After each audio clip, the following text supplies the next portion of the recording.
Today's first impressions video is Art of Stunt. It's a motorcycle stunt driving game. It's very simple in its premise and it's very good. It does, however, need a little bit of tweaks here and there, and I will go through each of the vehicles, the settings, and the gameplay to show you what I like and dislike about it. I will also show how the settings and the stages are done and how that's not ideal, but ultimately I feel like this game is very much worth your time and releases on the 14th of March. Your options are pretty simple, as this is a simple game that does not require a huge amount of power. It is a very basic game and a very low graphic fidelity. That doesn't mean to say it's bad, but you're going to not really get a huge amount of options here. You have your audio settings. The music is set to about 50%. I've turned it down because I was recently on TikTok. And then you've got your quality settings and your languages. English, or 3 different languages that I couldn't tell you what they are. You've got your low, medium, high, and ultra settings, and honestly, it doesn't really show you which one you've got it selected outside of clicking it, so I don't really know what it's set to or whether it's saved it. Quite disappointing as menus go, but again, with the type of game this is, I'm really not surprised.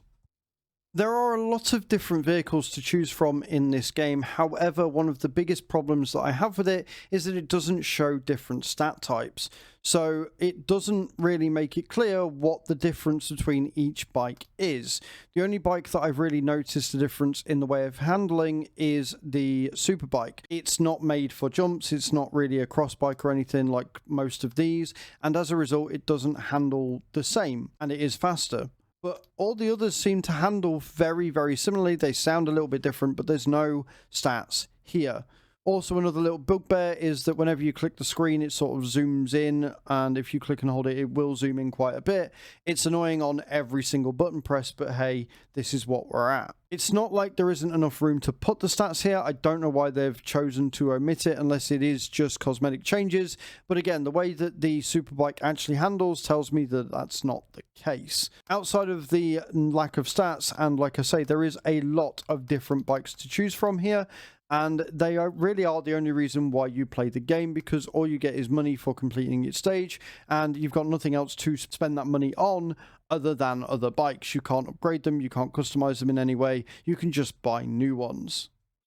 The game does boast over 80 missions in total, and you've got that split between 4 main zones. The way it works is once you've completed all of the zones in one area, you can then unlock the next, so on and so forth. The difficulty spike between the industrial area and downtown, however, is massive, and I've been stuck on these last couple of rounds for quite some time. Annoyingly, you can only access different settings or different zones once you're in that main area, so you'll have to go in, start from either the one that you were last on, or from the very beginning if you've completely completed a zone, go into the options and then choose the area that you want to go from there. It's very finicky, it's not ideal. It would be nice if once you've completed an area, you click on it and you can choose what zone you want to do on from there. But alas, that's not the case. Overall, however, there is a lot of content to keep you going here. I don't know whether they're going to bring out more map packs later on, but it would be kind of cool if they did. The game's longevity is going to be down to how many levels there are to complete and whether there's going to be a leaderboard later on, because right now the only thing you can do is earn money and spend that on bikes, which isn't really ideal. And here we are in the game, and it's pretty damn good. Like I say, it's very simple, and it does remind me of a game that was on the Xbox 360 years ago, and you could basically do all these tricks on a BMX bike. It's sort of like an upgraded version of that. Like, it's got obviously better graphics, even though the graphics aren't anything to really write home about, and you can do all sorts of tricks and flips and stuff. Although, interestingly enough, I've only really seen the front and the back flip. It would be nice if you could maybe do the Superman or, you know, do some other bits and pieces to earn more money, and I'm sure there might even be a way and I'm just being stupid. But so far, after 2 hours of gameplay, the only thing I've really managed to do is some flips and crash a hell of a lot. What I will say with the points is that you get more points or money for going forwards than you do for going backwards.